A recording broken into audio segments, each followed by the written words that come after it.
¿Alguna vez se han preguntado cómo las grandes multinacionales moldean nuestro sistema económico? Y a la vez el cómo dictaminan el cómo vivimos, trabajamos y consumimos. Ese es el tema de hoy que nos compete, el poder corporativo en el tema de la globalización.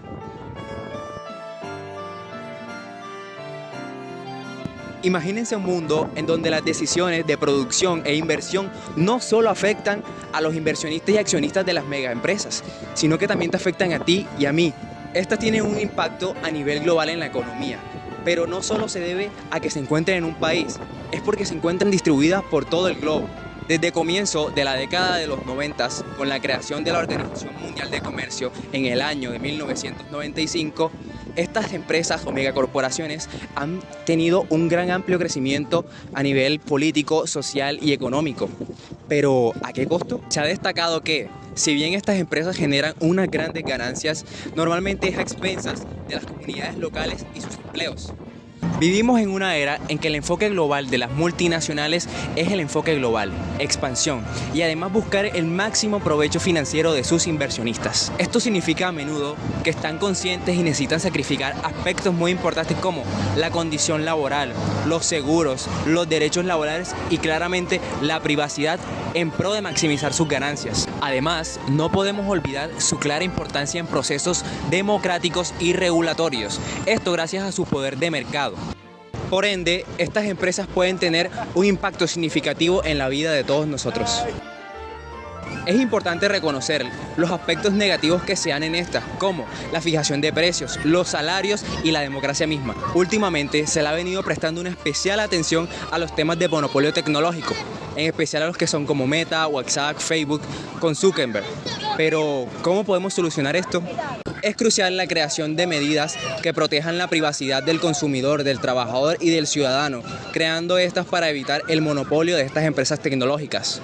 Ahora hablemos de la primera de estas grandes preocupaciones del poder económico, el poder de negociación. Pensemos en un mundo que está gobernado no por un monarca ni un gobierno, sino por algo más influyente, las corporaciones.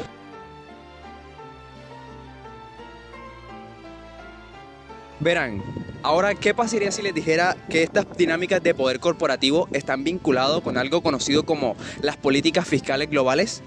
La globalización, esa espada de doble filo que promete prosperidad y conectividad, ha abierto las puertas a grandes desigualdades salariales. Esto es una carrera que ha generado un fondo hacia los diferentes impuestos que se le generan a las corporaciones y empresas. Como podemos ver en la siguiente gráfica, estamos hablando de una significativa disminución en las tasas impositivas hacia las megacorporaciones y empresas. Con las corporaciones multinacionales desplazándose hacia estos paraísos fiscales o también denominados jurisdicciones de bajos impuestos. Todo esto con buscar una beneficencia en ahorro de impuestos hacia sus lugares de origen. No se trata solo de legalidad, debemos hablar también de ética, porque a pesar de que estas corporaciones juegan con las reglas, al fin y al cabo su evasión de impuestos solo afecta a la ciudadanía.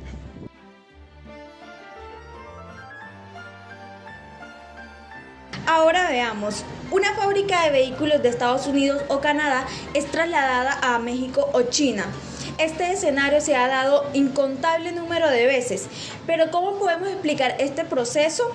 En este contexto, el cierre de las fábricas en Estados Unidos o Canadá y trasladada a México o China da un sinnúmero de interpretaciones, pero para los proteccionistas esto conlleva a una pérdida de ganancias para los países desarrollados y una ganancia total para los países en desarrollo. Sin embargo, la perspectiva del poder corporativo argumenta que trasladar un trabajo de un país desarrollado a un país en desarrollo es pasar de un trabajo bien remunerado y con beneficios a pasar a un salario más bajo y sin beneficios. Además, las corporaciones pueden utilizar esta deslocalización para amenazar sobre el salario de los trabajadores y así conllevar a una desigualdad. Y aquí podemos ver quién es claramente el ganador en todo esto. Las corporaciones y los trabajadores son los que obtienen un salario más desigual y por ende salen perdiendo.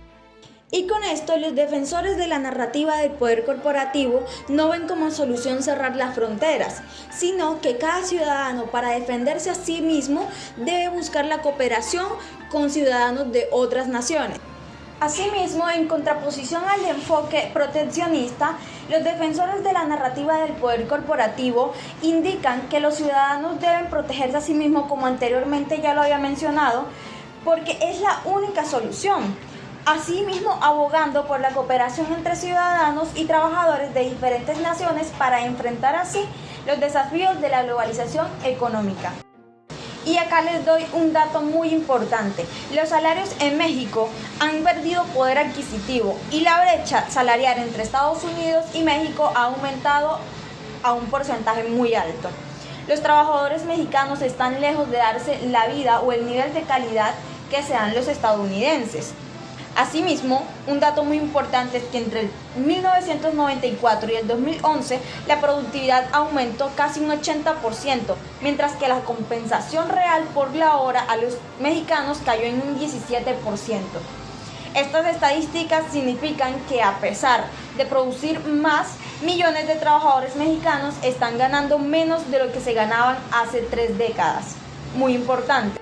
La brecha creciente entre la productividad y el salario es la afirmación de la narrativa del poder corporativo de que los trabajadores en países en desarrollo no están ganando lo que es. Los mexicanos no están ganando justamente lo que están trabajando. Entonces, en cambio, las corporaciones que los emplean, aquellos que los contratan, son los que se están quedando con la mayor parte de todas las ganancias.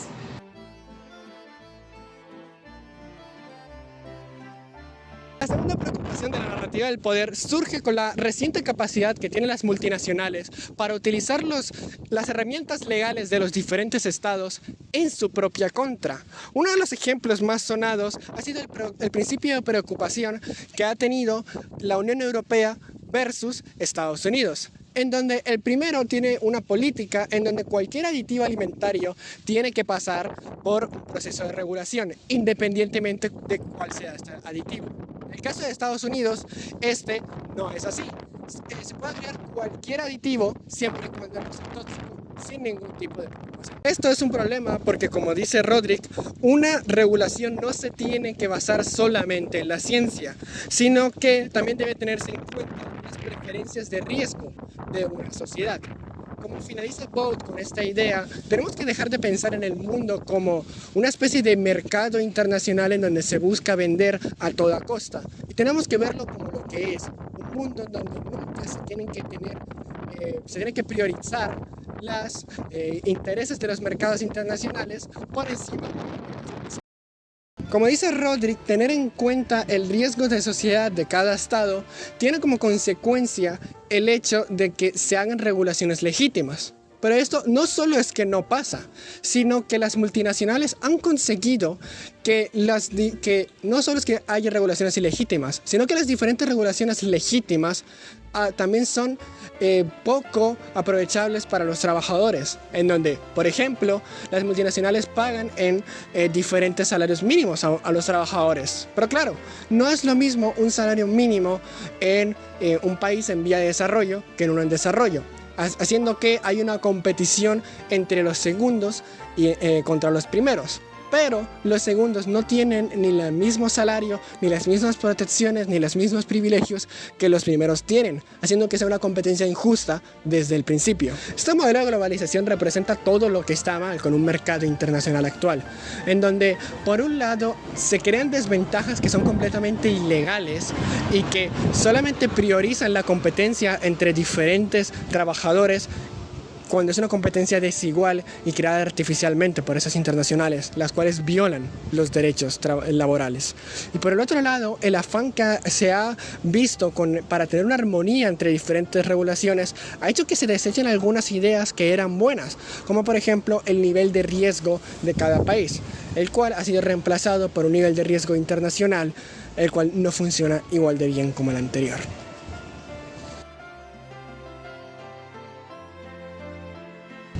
Otro tipo de derechos legales son los derechos de propiedad intelectual. En este apartado se destaca cómo los acuerdos comerciales modernos van más allá del comercio, influyendo en aspectos económicos y sociales que tienen un impacto significativo en los países participantes. Vamos a hablar primero del alcance más allá del comercio. En este se incluyen las críticas realizadas por Lori Wallach y Paul Krugman con respecto al TPP. Este fue un acuerdo realizado entre varios países para influenciar el comercio y la inversión. ¿Hacia qué apuntaban estas críticas? Wallach decía que solo 5 de esos 29 capítulos hablaban realmente de temas relacionados con el comercio. Los otros 24 limitaban a los gobiernos en diferentes aspectos como son la seguridad alimentaria, los estándares ambientales y la regulación financiera. Por su parte, Krugman apoyaría y mencionaría que adicionalmente se habla de temas relacionados con la propiedad intelectual y la resolución de disputas que permitiría a varias empresas demandar a los gobiernos. El siguiente punto es la ampliación de intereses corporativos. En este se incluye lo dicho por Danny Rodrik, que es otro economista, con respecto a que más allá de buscar la generación de eficacia, se da la búsqueda de rentas por parte de las corporaciones. Así, ciertos grupos y grandes empresas como corporaciones farmacéuticas, corporaciones internacionales y bancos internacionales resultan teniendo beneficios especiales porque tienen conexiones políticas importantes. Un ejemplo de este fenómeno que termina siendo un mal para el bienestar general es la protección que se busca con respecto a la propiedad intelectual. Desde la década de 1980, las corporaciones impulsaron políticas a favor de la protección de la propiedad intelectual en acuerdos comerciales, como fue el acuerdo sobre los aspectos de derechos de propiedad intelectual relacionados al comercio. Este ampliaría el alcance que tiene la protección de la propiedad intelectual, que principalmente es competencia de la COMPI. Cabe señalar que inicialmente este tipo de protecciones pasaron desapercibidos para los países desarrollados, ya que se centraban en los países en desarrollo. Pero a medida que fue cambiando la economía a una economía basada en el conocimiento, fue imprescindible darse la protección de la propiedad intelectual en los estados y en las empresas que tuviesen activos intangibles valiosos. No obstante, estas protecciones trajeron consecuencias para los países en desarrollo. Un ejemplo específico de esta situación fue el Acuerdo Integral de Economía y Comercio efectuado entre la Unión Europea y Canadá. Este permitió la extensión de las patentes por 2 años más, lo que permitiría o retrasaría la entrada de los medicamentos en sus versiones genéricas que resultasen más asequibles. En los debates que se dieron sobre este acuerdo, se argumentó que a largo plazo el costo anual que tendría sobre el presupuesto de salud en Canadá sería mucho mayor que las ganancias que le generaría al PIB. De esta forma se respalda una de las ideas que tiene la narrativa del poder corporativo, que señala que más allá de buscar generar eficacia, se busca la protección del valor de los activos en los acuerdos comerciales. Pero ¿a qué nos referimos cuando hablamos de acuerdos como acuerdos de protección de activos? Bueno, esto se refiere a que en términos monetarios resulta más rentable hablar de la protección aspectos como la propiedad intelectual que a buscar una mejoría en la economía que pueda resultar a partir de estos acuerdos comerciales. En este punto cabe mencionar que las corporaciones siempre van a estar a favor de los tratados de libre comercio, ya que les trae diferentes beneficios como las protecciones y el libre flujo de datos. Y este justamente es el punto final. El libre flujo de datos que se le da a las empresas le permite almacenar datos transfronterizos en cualquier lugar en donde deseen, pero trae un perjuicio para aquellos países que desean realizar una economía digital interna. La narrativa del poder corporativo también considera las demandas de ISDS como derechos legales. En 2015 se dieron diferentes protestas en Alemania en contra de los acuerdos realizados por la Unión Europea y Estados Unidos, el TTIP, y la Unión Europea y Canadá con el CETA. Las protestas no fueron en contra a lo que este dijese sobre el comercio, sino al miedo que se tenía de dar a las corporaciones estadounidenses el poder de demandar a los gobiernos europeos bajo un sistema de arbitraje de inversiones conocido como ISDS. El origen de este acuerdo se remonta a 1950, con los primeros tratados bilaterales que se hicieron en el que se le permitía a los inversores demandar a los gobiernos a través de un sistema de arbitraje de resolución de disputas. Luego, en 1990, sería la primera vez que se daría un tipo de este acuerdo entre dos países desarrollados, como fue en el Tratado de Libre Comercio de América del Norte. A partir de ahí aumentaría el número de demandas contra los gobiernos desarrollados. Algunos ejemplos de demandas de ISDS fueron la impuesta por la empresa sueca Vattenfall en contra de Alemania con respecto a las regulaciones para minimizar gradualmente el presupuesto en energía nuclear. Y la otra fue la realizada por la empresa de tabaco Philip Morris contra Australia por regulaciones en el empaquetamiento genérico de este tipo de productos. Así, las críticas contra el ISDS es porque privilegia más a las corporaciones antes que los derechos de las personas. Algunos políticos prominentes llamarían a esto una restricción ilegítima de la soberanía. De esta forma se teme el poder que se le esté dando a las corporaciones de demandar e impugnar las decisiones gubernamentales que se consideren están a favor del interés público.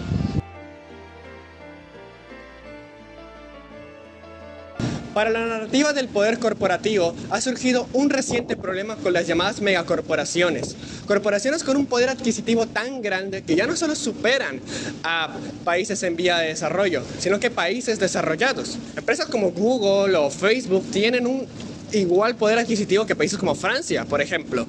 Y esto ha desembocado en específicamente 4 preocupaciones.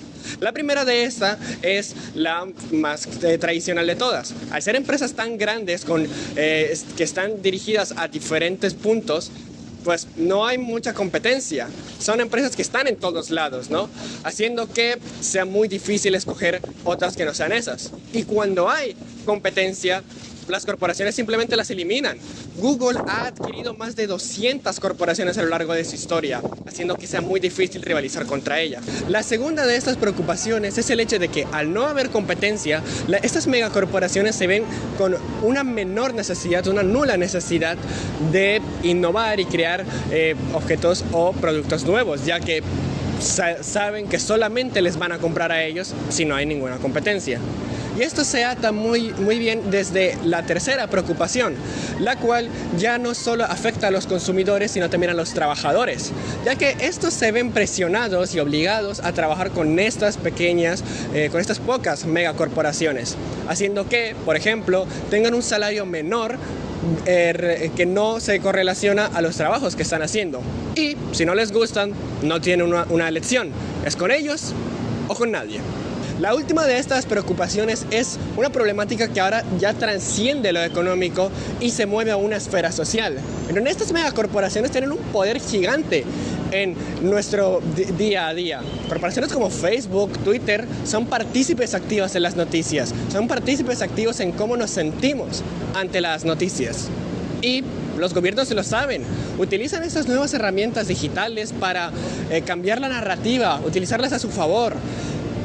Y lo peor de todo es que nosotros también lo sabemos. Nosotros somos conscientes de que Google, por ejemplo, espía nuestros datos. Nosotros somos conscientes de que Facebook es una máquina en donde ya no hay privacidad, en donde este concepto que tenemos de tener un poco de intimidad es completamente ilusorio ahora mismo con el Internet y con estas megacorporaciones. Y siempre que nos siga dando igual, estas megacorporaciones junto con los gobiernos podrán seguir utilizando esas estrategias, estas preocupaciones que nos hacen daño a todos.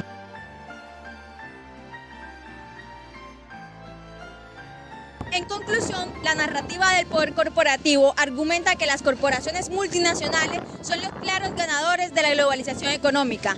Han usado el poder del mercado y movilidad internacional para evitar pagar su parte justa de impuestos y debilitar el poder laboral y enfrentar los países entre sí en una competencia regulatoria. Han trabajado para internacionalizar protecciones que favorecen como los derechos de propiedad intelectual, el libre flujo de datos y el ISDS, pero han resistido la internacionalización de estándares que desaprueban como las laborales y las ambientales. Según esta narrativa, hay muchos perdedores de la globalización económica, pero las poderosas corporaciones multinacionales son las que siempre van a ganar.